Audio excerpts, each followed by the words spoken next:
Burada kendimizi çok özel hissediyoruz. Gerçekten değer verildiğini ve iyi bir eğitim alacağımızı biliyoruz.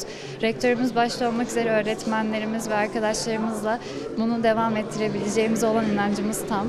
Gelecekteki hedefim öncelikle çok iyi bir doktor olmak, Türk dünyasına, Türk sağlık sistemine hizmet etmek ve başarılı beyin cerrahlarından bir tanesi olmak. Ben yeni açılan okullara bakmıştım. Tıp için istekliydim. Hep tıp istiyordum. Babam da doktor zaten. Bunun için buranın yeni açıldığını gördüm. Yani kaderde varmış. Manas Üniversitesi'nde beklediklerimi buldum. Bayağı güzel bir üniversite yani.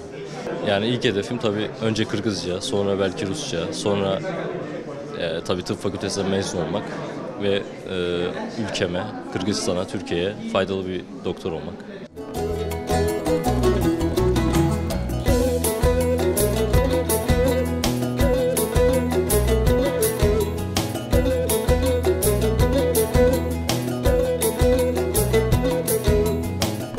Я очень рада, что стала первой студенткой медицинского факультета.